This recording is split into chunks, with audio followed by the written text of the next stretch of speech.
To have you back on the Global Business Report. The international oil benchmark, Brent crude, continues to decline, trading below Nigeria's budget benchmark. Now, the 2019 budget, which was signed by President Muhammadu Buhari in May, was based on oil production of 2.3 million barrels per day, including condensates, with an oil benchmark price of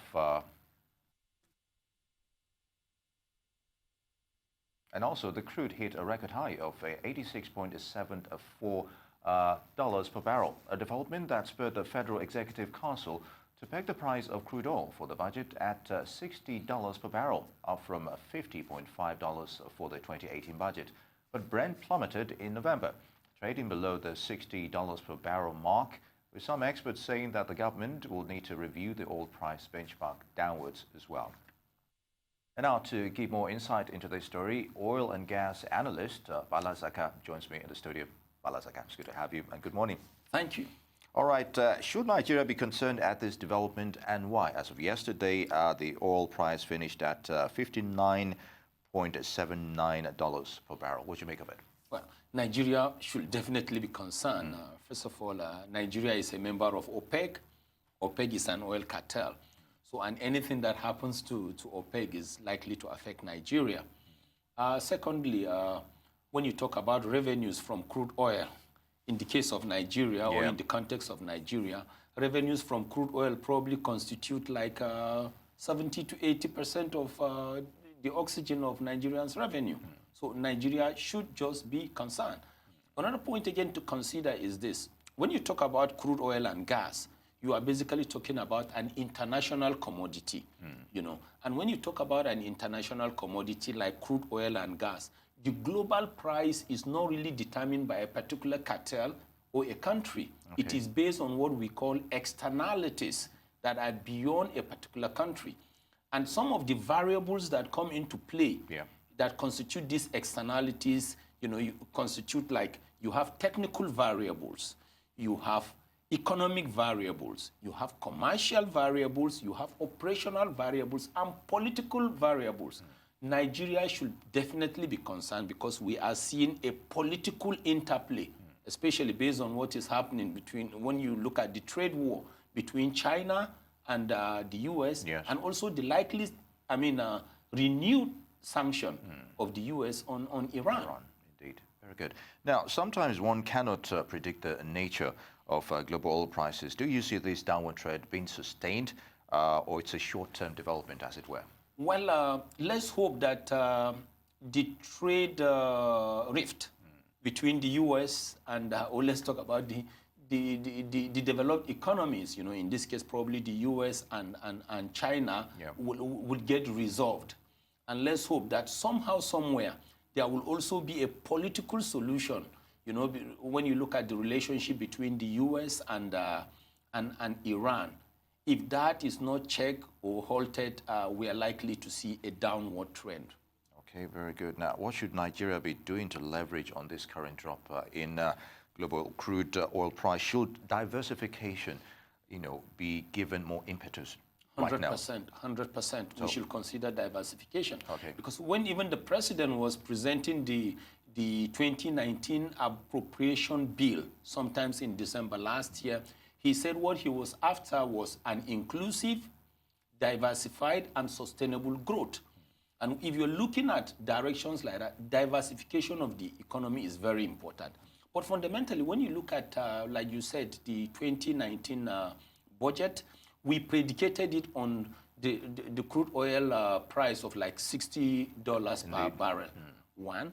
Then we also predicated it on the production, you know, of 2.3 million barrels per day. Though the OPEC quota is 1.8 million barrels. But we have what we call condensates. Technically, condensate is a species of natural gas, such that when you have it held at a particular pressure, if the temperature starts coming down, the gas shrinks and becomes liquid. So that differential of, you know, between 2.3 million and 1.8, that 500,000, you know, barrels will come from the condensate. That will be good for us. But somehow, somewhere, if you look at the budget is a budget of about 8.83 trillion naira. Budget is divided basically into two: expenditure and revenues. And when you look at the expenditure arm, you are basically talking about debt servicing that we can't do anything about. We must service our debts. You know, then when you look at recurrent expenditure, you know, it's something recurrent. We must take care of it.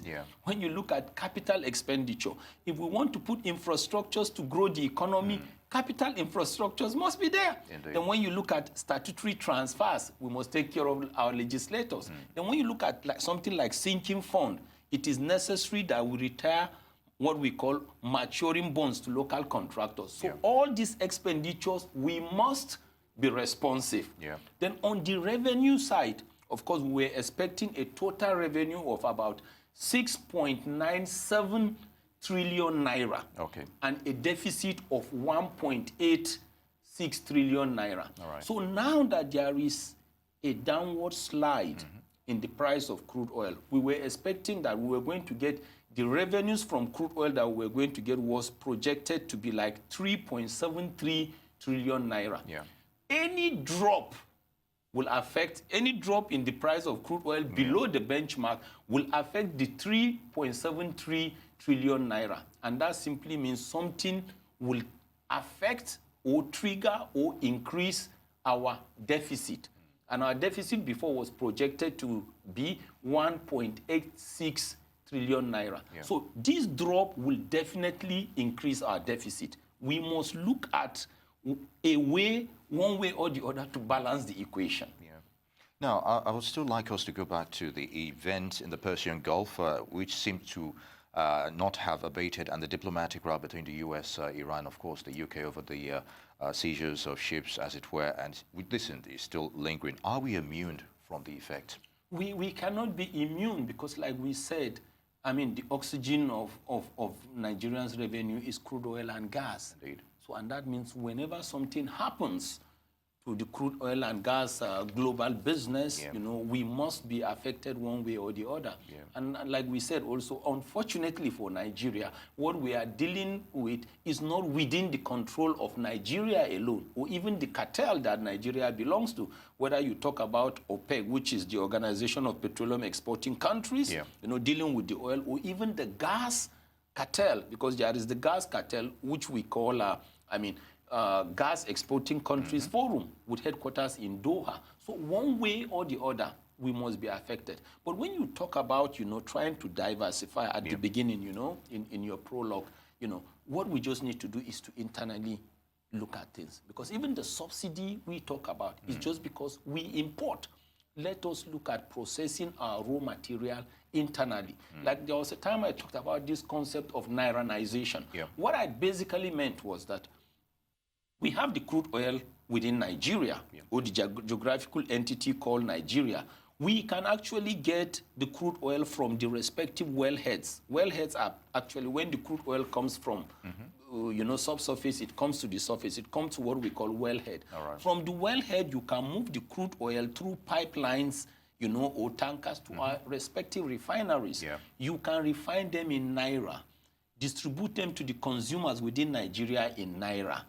Save your Naira, consume your Naira. What that will do for you, principally, is to free you from what we call exchange rate differentials. So all the ancillary costs, cost or associated cost of importation, insurance, security, demurrage, or landing costs, all those will be eliminated. So that pressure will be eliminated. Then even when you look at our external reserve, that we talked about, the only reason why our external reserve is getting hit is because of our requirement for foreign exchange. So if you process internally, the first thing you do is you free yourself from the exchange rate pressure or differential. And that will be good for Nigeria. Yeah, and it's always good to know that there are alternatives such as the scenario you've So just many. painted. Now, I would like us to take a look at the review of Nigeria's upstream oil and gas, as it were. Now, the Petroleum Industrial Bill, which was drafted in 2008, part of it is still being debated upon at the National Assembly. So what are your expectations on expedited action from this current crop of legislatures on the parts being debated on so far? Well, first of all, you know, the Petroleum Industry Governance Bill was debated, was passed into law, but was not assented to by Mr. President. I mean, Mr. President. But only parts of it. Yes, and that was why Petroleum Industry Governance Bill, PIGB, was debated, you know, passed into law, but was not assented to by the executive. The executive had its own reasons. But one way or the other, when you talk about the Petroleum Industry Bill, we still have 3 bills now awaiting to be debated upon or discussed and passed into law. When you talk about it, one way or the other, we are holding back investments. Because like we said, crude oil is an international product, and you are dealing with international community and international prices. If you don't pass that bill, those bills into law, because before it was 1 bill, before we broke it into 4. If you don't pass those bills into law, people will not come in to contract with your own country. But if you pass them into law, people will come in, and you require only 2 ingredients, like we keep saying. The first thing is international acceptance of the law. Then secondly, local tolerance. When you talk about international acceptance, it's because you are dealing with a global community. And when you talk about local tolerance, you must take the local peculiarities of Nigerians into consideration. And with this one, the thing can pass. But, I mean, you can contract. But based on my experience and the discussions so many of us have had with different thinkers, different scholars, and different, stakeholders, there were principally probably 3 issues that were holding the Petroleum Industry Bill. But there may be more. But the first one is the power of the minister. The second one is the host community fund, or the definition of a host community.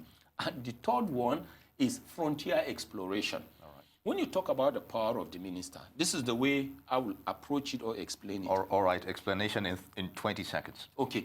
Every country you go to, an organized country, the minister for energy, the minister for finance is always a powerful minister. The minister for defense is always a powerful energy. In the case of Nigeria, must be a powerful minister. So instead of thinking of diluting the power of the minister, look for the right person. You know, take your time, interview, and get the right candidate that will sit on that chair and will not abuse his or her discretionary powers. And on that note, leadership is very important, as it were, in the oil and gas industry. Zakka, Bala, always a pleasure to have you. Many thanks for your thoughts on those issues. Thank you.